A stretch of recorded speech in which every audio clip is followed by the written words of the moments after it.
नमस्कार दोस्तों, शशिकन्ना UPSC classes में आपका स्वागत है। मेरा नाम नरपत कुमार। आज हम डिस्कस करेंगे करंट अफेयर थ्रू एमसीक्यू। पहले हम एमसीक्यू देखेंगे और जो करंट में है उसके बेस्ड पे ही ये एमसीक्यू डिज़ाइन किए गए हैं। तो देखते हैं। सबसे पहला हमारा क्वेश्चन है आज का। हाल ही में चर्चा में रहा थालवेग सिद्धांत निम्नलिखित में से किससे संबंधित है? तो हमारा पहला ऑप्शन ए है हिंसाग्रस्त क्षेत्रों में शांति स्थापित करना।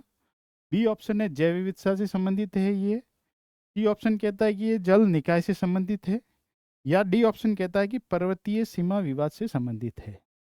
तो इसका जो सही ऑप्शन है वो सी ऑप्शन है, यानी जल निकाय से संबंधित। इसका ये चर्चा में क्यों है, देखते हैं। तो हाल ही में रक्षा मंत्री राजनाथ सिंह, हमारे रक्षा मंत्री राजनाथ सिंह गुजरात के भुज में दौरा किया था। तो उन्होंने वहाँ से पाकिस्तान को चेतावनी देते हुए कहा था कि इस क्षेत्र में कोई भी आक्रामक कार्रवाई का जवाब बहुत आक्रामक तरीके से दिया जाएगा, दृढ़ता से दिया जाएगा। तो इसलिए ये वाला क्षेत्र जो सर क्रिक क्षेत्र था वो न्यूज़ में था, और उसकी वजह से ये थालवेग का सिद्धांत भी न्यूज़ में आया था। तो देखते थालवेग का सिद्धांत क्या है। ये अंतर्राष्ट्रीय कानून का एक हिस्सा है जिसका उद्देश्य है जल सीमा विवादों को सुलझाना। यानी जैसे कि मान लो कोई देश है, एक ये देश है और एक ये देश है, इनके बीच में एक कोई वाटर बॉडी है, जल निकाय है। तो इस टाइम पे यहाँ पे भूमि तो है नहीं, तो सीमा का निर्धारण कैसे होगा? सीमा का निर्धारण हाल्वेग का सिद्धांत कहता है कि इस वाटर बॉडी का सबसे गहरा पॉइंट होगा, वो ही सीमा निर्धारित के लिए किया जाएगा, निर्धारित किया जाएगा वहीं पे। तो इस वाटर बॉडी का सबसे गहरा जो पॉइंट होगा, जो लाइन होगी, वो ही दोनों देशों के बीच में सीमा निर्धारित करेगी। ओके। ये सिद्धांत कहता है किसी पर्वत जल निकाय द्वारा विभाजित दो राज्यों के बीच की सीमा थलवेग के साथ खींची जा सकती है, जो चैनल की सबसे अधिक गहराई वाली रेखा होगी। तो थलवेग का सिद्धांत हमने समझ लिया।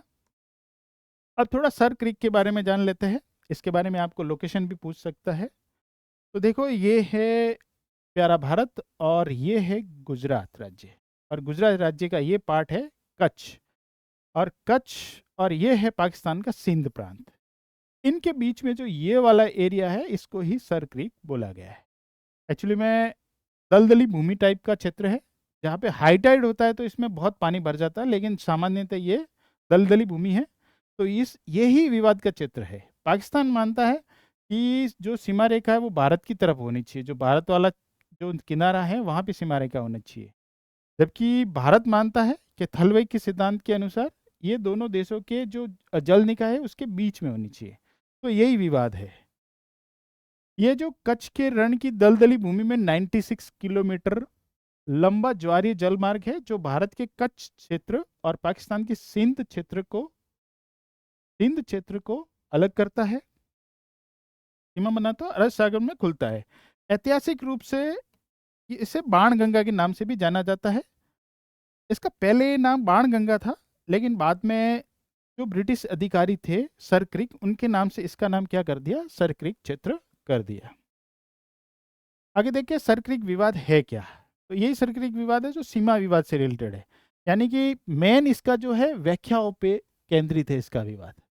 भारत कहता है कि यहाँ पे थलवेग सिद्धांत लगेगा, और पाकिस्तान कहता है कि यहाँ दलदली भूमि है, ये जल निकाय नहीं है, इसलिए यहाँ पे थलवेग सिद्धांत नहीं लगेगा। तो मेन विवाद यही है।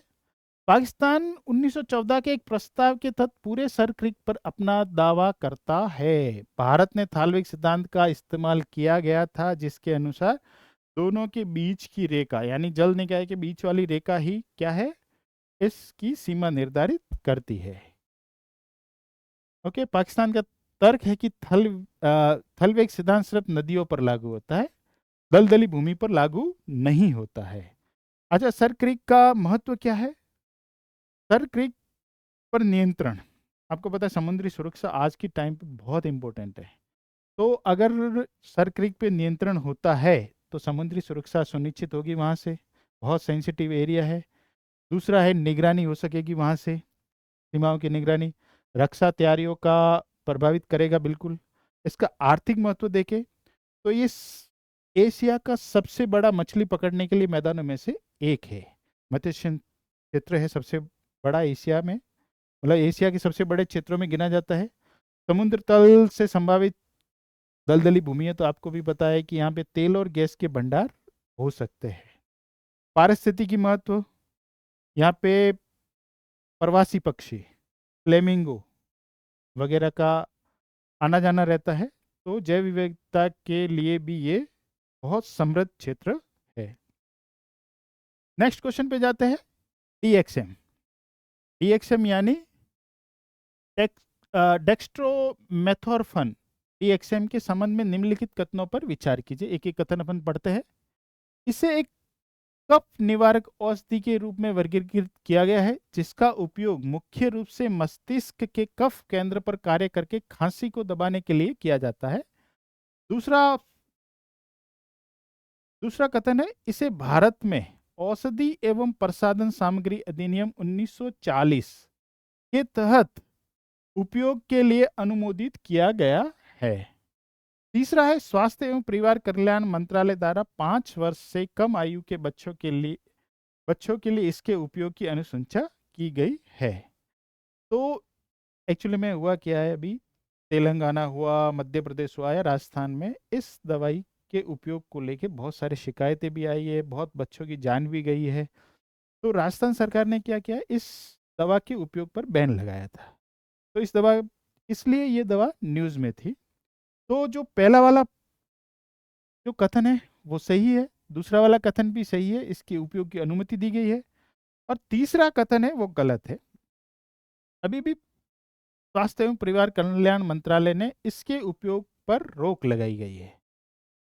इसका उपयोग नहीं किया जाएगा, फिलहाल इस पर रोक है, जब तक इसकी जांच नहीं हो जाती तब तक। तो अपना 1 और 2 वाला जो कथन है वो सही होगा, यानी बी ऑप्शन राइट होगा। ओके। राजस्थान सरकार ने हाल ही में डीएक्सएम युक्त कफ सिरप के वितरण पर प्रतिबंध लगा दिया, क्योंकि यह दवा कथित तौर पर 3 बच्चों की मौत हो गई थी, इसलिए इस पे रोक लगा दी गई। ये डीएक्सएम के बारे में थोड़ा जान लेते हैं।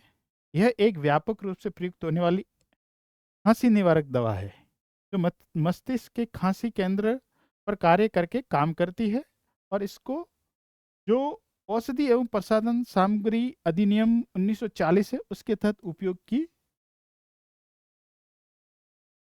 मंजूरी दी गई है। ओके। नेक्स्ट क्वेश्चन है हमारा, नाटो पाइपलाइन प्रणाली का प्राथमिक रणनीतिक उद्देश्य क्या है? तो पहला ऑप्शन है हमारा, नागरिक उपभोग के लिए रूसी गैस पर यूरोपीय निर्भरता को कम करना। दूसरा है हमारा बी ऑप्शन है, यूरोपीय संघ एवं नाटो के बीच व्यापार और ऊर्जा सहयोग को सुविधाजनक बनाना। तीसरा हमारा ऑप्शन है, नाटो बलों के लिए ऊर्जा सुरक्षा परिचालन गतिशीलता एवं युद्धकालीन लचीलापन सुनिश्चित करना। और डी ऑप्शन है हमारा, मध्य एशियाई तेल भंडारों को यूरोपीय बाजारों से जोड़ना। तो देखते हैं इसका जो ऑप्शन राइट है वो सी ऑप्शन है, यानी कि नाटो बलों, यानी नाटो फोर्स है, उनके लिए ऊर्जा सुरक्षा परिचालन गतिशीलता और युद्धकालीन लचीलापन सुनिश्चित करना। एक्चुअली में क्या हुआ था, शीतकालीन युद्ध यानी कि कोल्ड वार के टाइम पे इसका निर्माण किया गया था, एनपीएस का, यानी कि नाटो पाइपलाइन सिस्टम का। यह सुनिश्चित करने के लिए कि जितने भी महत्वपूर्ण मिलिट्री बेस है या फिर हवाई अड्डे है, एयरपोर्ट है, भले ही चाहे नागरिक एयरपोर्ट हो या फिर सेना के एयरपोर्ट हो, तो वहाँ पे पेट्रोलियम या फिर पेट्रोलियम से रिलेटेड जितने भी उत्पाद है उनकी आपूर्ति सुनिश्चित की जा सके, इसलिए इन पाइपलाइनों का निर्माण किया गया था। तो अभी क्या हुआ हाल में, पोलैंड पोलैंड जो रशिया के साथ सीमा साझा करता है, तो रशिया के साथ खतरा बढ़ रहा है। इसको देखते हुए पोलैंड ने भी कहा कि हम भी इस पाइपलाइन से जुड़ना चाहते हैं, इस सिस्टम से, इसलिए न्यूज़ में था। तो आपको ध्यान रखना है, इसकी उत्पत्ति हुई थी, वो स्थापना हुई तो शीत युद्ध के दौरान हुई थी। शीत युद्ध यानी cold war, second world war के बाद, जब यूएसएसआर की और यूएसए के बीच में जो एक टकराव था उसको शीत युद्ध बोला जाता है, और वो लंबे टाइम तक चला था। तो उसके बाद में ही, उसके दौरान ही नाटो का गठन हुआ था, जिसका सिद्धांत था कि एक पे हमला, सभी देशों पे हमला माना जाएगा। ठीक है। इसका पैमाना कुल मिलाकर लगभग 10,000 किलोमीटर लंबा है ये, और ये 12 देशों से गुजरता है। इसमें जो शामिल है भंडारण डिपो, सैन्य हवाई अड्डे, नागरिक हवाई अड्डे, पंपिंग स्टेशन, ट्रक एवं रेल लोडिंग स्टेशन, रिफाइनरिया आदि वगैरह शामिल है इसमें। और इस प्रणाली को नाटो सुरक्षा निवेश कार्यक्रम के तहत फंडिंग की जाती है इसकी, तो ये आपको ध्यान रखना है। नेक्स्ट हमारा टॉपिक है कि निम्नलिखित में से बार कोड की तुलना में क्यूआर कोड के कौन से लाभ है। आपको नई नई तकनीकी से कंपैरिजन करवाए जाते हैं यूपीएससी द्वारा, जैसे ऑगमेंटेड रियलिटी, एआर और वर्चुअल रियलिटी में पहले भी कंपैरिजन करवाया हुआ है। तो यहाँ पे क्यूआर कोड और बार कोड जो हमेशा न्यूज़ में रहते ही रहते हैं किसी न किसी कारण से, तो इनके बीच में भी आपसे कंपैरिजन करवाया जा सकता है। तो आपको बताना है कि क्यूआर कोड कैसे महत्वपूर्ण है बार कोड से। तो पहला ऑप्शन है कि उच्च भंडारण क्षमता है क्यूआर कोड में, यानी कि हाई स्टोरेज कैपेसिटी है इसकी, किसी भी दिशा से स्कैन किया जा सकता है, 360 डिग्री से कहीं से भी स्कैन किया जा सकता है। लाइन ऑफ विजन स्कैनिंग की आवश्यकता नहीं है इसमें। लास्ट ऑप्शन है क्षतिग्रस्त कोड डेटा को पुनः प्राप्त करने के लिए त्रुटि सुधार सुविधा है। तो हम देखते हैं कि ये चारों जो पॉइंट है ये फेवर करते हैं क्यूआर कोड को। क्यूआर कोड में ये चारों सुविधाएं रहती है, और इसकी तुलना में बार कोड की तुलना में क्यूआर कोड से लाभ है ये चारों। तो हमारा ऑप्शन राइट हो जाएगा डी। एक्चुअली में भी क्यूआर कोड न्यूज़ में क्या था देखते हैं। एक्चुअली में भारतीय राष्ट्रीय राजमार्ग प्राधिकरण NHAI ने पारदर्शिता, सुरक्षा एवं यात्री सुविधा बढ़ाने के लिए राष्ट्रीय राजमार्गों पर क्यूआर कोड की व्यवस्था की है। उसमें होता क्या है, जैसे ही आप किसी भी नेशनल हाईवे पे एंट्री मारोगे तो आपको वहाँ पे एक बोर्ड दिखेगा क्यूआर कोड के साथ, और आप क्यूआर कोड को स्कैन करना है। क्यूआर कोड को स्कैन करते ही आपको उस नेशनल हाईवे पे सारी एक्टिविटी, उसका सारा वितरण, कोई निर्माणाधीन कार्य चल रहा है तो आप उस हिसाब से मैनेज करोगे। कोई काम चल रहा है, आजकल आपने देखा होगा कि गूगल मैप पे चलते चलते वो नदी में ही कार गिर गई थी, यानी कि वो रास्ता आगे ही खत्म हो गया था क्योंकि वहाँ पे काम चल रहा था। तो आपको क्यूआर कोड स्कैन करने के बाद सब जानकारी मिल जाएगी कि इसमें कोई निर्माणाधीन अ, जगह है जहाँ पे कोई काम चल रहा है। उसके साथ साथ में फैसिलिटीज़ आपको मिल जाएगी, जैसे कोई होटल है, कोई रहने के लिए जगह है, तो वो जो सब चीज़ों की जानकारी जो नेशनल हाईवे पे मौजूद है, टोल टैक्स कहाँ पे कलेक्ट होगा, यहाँ तक की जानकारी क्यूआर कोड के थ्रू आपको मोबाइल में, अपने मोबाइल में मिल जाएगी। तो इस वजह से ये QR code sign board news में है, NHAI का प्रोजेक्ट है ये, तो इसको देखना ये बहुत महत्वपूर्ण है। इसके बाद में हमारा पांचवा क्वेश्चन, आज का लास्ट क्वेश्चन क्वेश्चन है कि भारत को ISSA पुरस्कार 2025 प्राप्त हुआ है। ISSA का पूर्ण रूप यानी फुल फॉर्म क्या है, तो देखते हैं।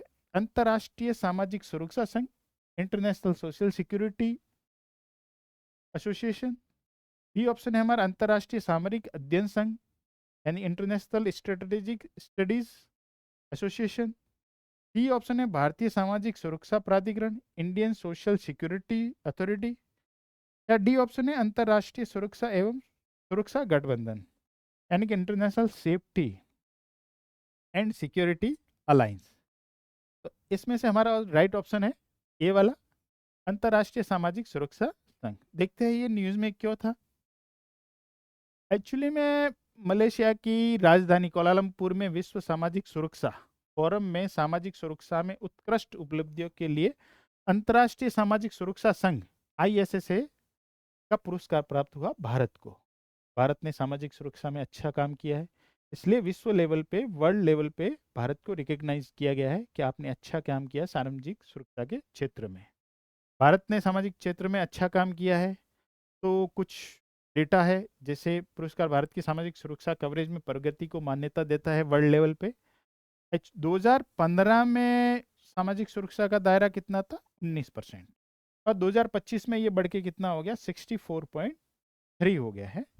और लगभग 94 करोड़ 94 करोड़ लोगों को सामाजिक सुरक्षा प्राप्त है।